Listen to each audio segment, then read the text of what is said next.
Sure enough, if I'm going to buy something, I figure out a way in advance to do this one thing that makes it possible to pretty much do anything. Hi, I'm Justin Hitt with Sustainable Wealth Secrets. I learned this from some high affluent clients and some wealthy investors. If you're going to buy something, before you say yes, you need to determine how you're going to make it pay for itself. I was buying a truck. My car needed $3,200 in repairs as it was a 15 or 20-year-old vehicle. And I needed a truck to haul things around the property. And I had a trailer I needed to pull with the truck. And I bought a truck, and when I left the lot, the trade-in value of that truck was more, the Blue Book trade-in value for that truck was more than what I paid for the vehicle. Now, I traded in my car. It needed $3,200 worth of work. I got about $2,000 credit for the old car. I put a down payment down for the vehicle. I negotiated and got $6,000 right off the top on the vehicle. It was an already reduced price because the vehicle had sat on the lot for a while, and it was basically a previous year's model this year. I ended up with a brand new Ram truck, 1500 Ram truck. There's no fancy features on it, but it was perfect for what I needed. It has a rack on the top that I really didn't need it, but it's a $2,500 rack, and I could put a 40-foot ladder on top, and I just happen to have a 40-foot ladder. But a long story short is I'm driving around in this brand new truck that essentially the day I bought it, it was worth more than I paid for it. Not only that is I had a choice between a 10-year-old truck and a brand new truck, and in 10 years the brand new truck is going to have greater value than the 10-year-old truck would have at purchase. And this might not make any sense for you, but look at it this way. If you want to buy rental properties, what is the better rental property to buy? The rental property that breaks even year after year because the price you paid for the house generated enough revenue to cover the house, or a house that has a positive net cash flow month after month and actually has an asset value that increases. Well, obviously you want the positive net cash flow. You want the asset value that increases. One of the things that I do when I work with clients is we use procurement strategies to not only purchase what is necessary for a business, but do so with the lowest cost of capital, the highest opportunity value, the best long-term implementation value of the object. I worked for a large financial services firm, Fortune 100 financial services firm, and we were landing about $1.5 million a day in storage apparatuses. So these are network storage arrays, a network attached storage or SAN storage arrays. And these things were expensive, and we had to negotiate with data centers to get three-phase wiring and to get the flooring space to drop one of these systems. We needed to negotiate and work with the internal businesses that wanted to store things on these devices. We needed to work with all of the pieces and parts, the groups that were involved in order to land these on the floor. But the biggest thing that the company did not address is what's called a chargeback. So they're going to spend $1.5 million to put storage down, and the business unit essentially is paying for it with overhead. They don't actually have to pay for the direct costs of all this. And this was costing the business millions and millions of dollars a year. In fact, there was a deficit of about $3 or $4 million from the previous year, which we then calculated and determined was nearly $10 million. But basically, I built out a costing model that recovered that $10 million plus a little bit of extra in the first year of implementation. So it covered the cost of the storage. So the enterprise overhead part of the business was actually assigned to each business unit. So each business unit paid their own share. So essentially, the enterprise got storage for free, which they internally leased back to their business units and basically provided more accurate costing in the business. Now, I know this could be an abstract concept, but I'm going to share 3 very important factors that you must consider before any large transaction purchase. So whether it's a vehicle, whether it's major repairs at your home, whether it's an investment property, or even buying a business, the number one thing that you've got to have in mind before you make the purchase transaction is, how will this pay for itself? See, you don't want to go into your retirement account and pay for your retirement. You don't want to go into your savings and buy a new house. You don't want to go into take money out of the stock market or investments to do something else with it. You want to have the money and the new item together. Now, this might not be a new item. So the first thing is, you're going to plan on how you're going to pay for it. The number two is, you're going to actually do it on paper first. So it might not be a new item. You might do a comparison between a used vehicle or a brand new vehicle. I worked with a client who needed 15 trucks. So they have vehicles on the road. The vehicles they had were aged out, and they needed to get 15 new vehicles. Now, they could go to one dealership and get a price from one dealership. They can go to another dealership and get a price, or they can call the manufacturer because they actually they actually worked with Redding to get the Redding customized truck beds put onto these trucks. So you can go and work with the manufacturer and say, hey, look, we want to get 15 vehicles that are exactly the same, that have these features on it. I know it's a custom deal, but what options do you have?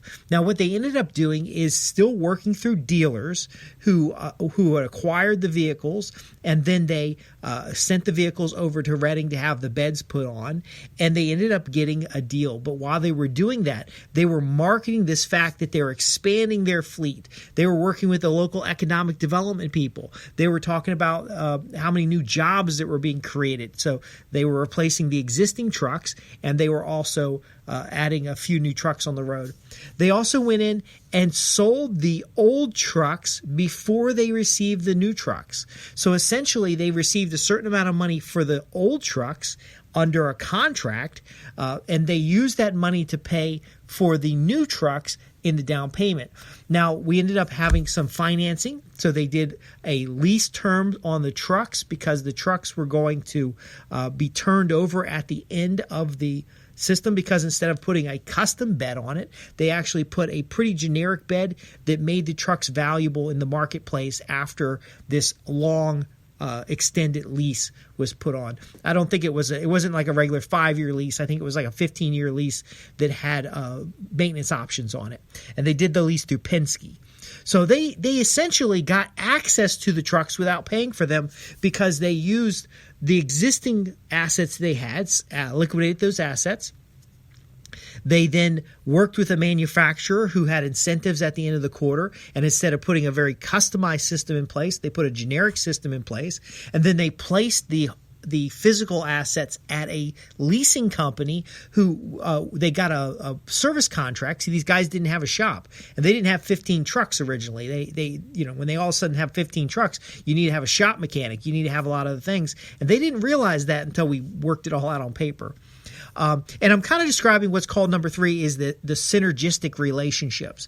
By Penske holding the vehicles, by the vehicles being a little bit more generic, after those 15 years of use and regular maintenance, they could give up the lease. The vehicles weren't worth anything anyway after all that time, and they can go on and get new vehicles. Now, they ended up structuring some of the leases a little staggering so that they could have some vehicles swapped out. They ended up saving a lot of extra money on the deal, and ended up getting 2 customized vehicles that, again, still for the marketplace were not unusual, but they were custom to them.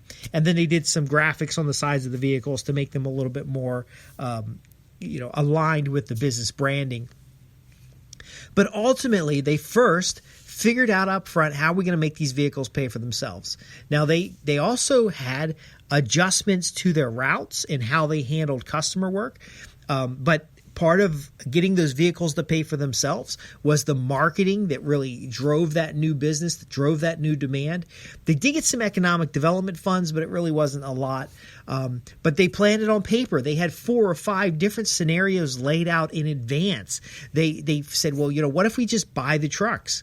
Or what if we buy the trucks exactly the way we want them? Or what if we buy the trucks and we buy 5 more now? We keep running the old trucks. What if we sell the old trucks and buy all brand new trucks? They just went down the line brainstorming, and then on paper with their CPA laid out the numbers. I was supporting the fuel contracts. So we talked about the fuel contracts. One thing with a Penske is they can fuel on a Penske site. However, we were more convenient for the fuel sites. I also helped them work out numbers because I was doing a little consulting work as well, kind of as a consultative sale. I wasn't actually being paid for the consulting work, but I laid out the options so that they weren't thinking about my sales transaction for the fuel. They were thinking about the different value adds that we could offer them, and then I introduced them to the different people that were involved. But this is that synergistic part at the end there, is that you want to, up front, just dream. What is it that you want from life? Do you want great wealth? I know somebody who wanted a mansion house. They wanted a beautiful estate house. It's got like 15 or 20 bedrooms. It's got a little courtyard in the back. It's got everything you can imagine. In fact, the house is it's a beautiful mansion. Now, they're a millionaire, multimillionaire, so it's, they could really just buy the house and live in it. But when we started talking about it, he was telling me about how expensive it would be to maintain the house, how you'd need staff, and how he'd like to have staff. And long story short, he tells me how he buys the house and he turns it into a bed and breakfast and winery. So he gets the big estate mansion that he wants. He gets the land that he's looking for. And probably 3 months out of the year, it's completely his all by himself. And he says he gets bored of it, when it's all him. But what he loves the most is having people traveling and visiting him and staying for retreat weekends. And his church group does fellowships there.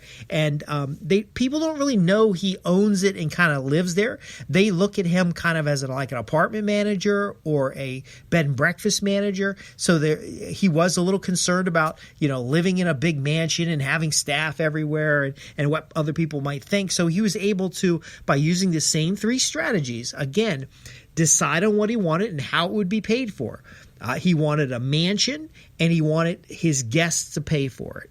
How do you make that happen? Then he laid it out on paper. Do I buy a big estate or do I build a big estate? Do I buy an older mansion and fix it up? Or do I buy the perfect mansion that's already in the best condition? Now, when you're buying a multi-million-dollar property, the financing is different. You can put down 20% on the property or you can put down 0% on the property. It really just depends on how the property is structured. You can buy the property in a trust. You can buy the property under some kind of real estate management program. You can buy the property as part of a real estate investment trust and put it into business and then actually lease it from your own real estate investment trust. There's a lot of options. But he laid all the options out on paper, and then finally he found a synergistic relationship. Running this winery with a number of guests throughout the year, hosting events. Turned out his wife wanted to get into a little bit of event planning. They partnered with a local chef. The local chef comes out and prepares the foods. The winery, they actually worked with somebody who wanted to manage a winery but didn't know how to get started, didn't have the capital to get started. So they hired that individual, and the individual has an equity trust. They have an equity arrangement. So the individual actually is all gung-ho about running the winery and selling out the best brands of wine and creating new flavors. And all this works together. Essentially, the individual, when we were discussing this and he was telling me the details of it, this multi-million-dollar mansion cost him $0 to live in. In fact, he broke even on the bed and breakfast. Now, you might be saying, well, why would you want to run a bed and breakfast and go through all that work and just break even? Folks, he wanted to live in a mansion. The bed and breakfast was just how. So I want to wrap this up here real quick for you. Sustainable Wealth Secrets is about those abstract concepts that we turn into plans, and then those plans into action through not our own resources. See, those who are extremely wealthy, like Jeff Bezos, for example, he is wealthy through the resources of Amazon. If Amazon stock tanks tomorrow, he's not wealthy anymore. He's got to take out a loan to pay for his house because he doesn't have any cash. And then when the divorce came, he had to actually liquidate stocks, and it was a very difficult financial means to get the money together.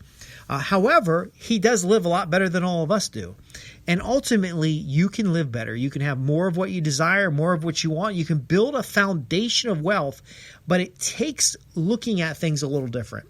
And it should be obvious to you by now is that looking at things differently is the wealth mindset that the majority of the people don't have.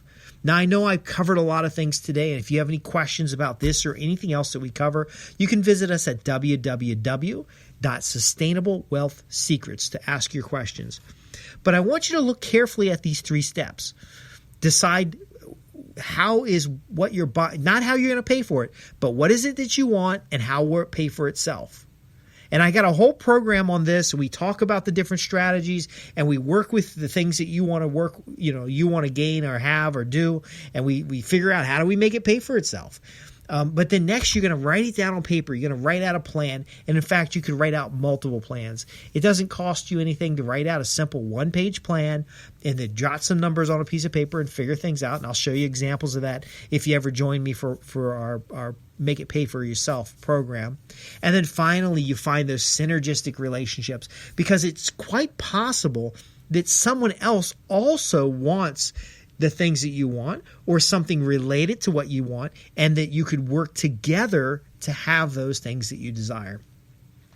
I'd like to thank you for working with me and listening to this podcast, Sustainable Wealth Secrets.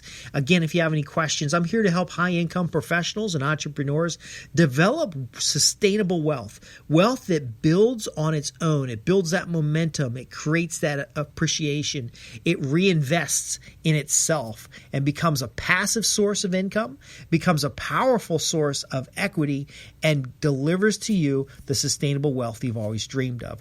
Again, thanks for listening. I'm Justin Hitt. You can ask your questions at www.sustainablewealthsecrets.com.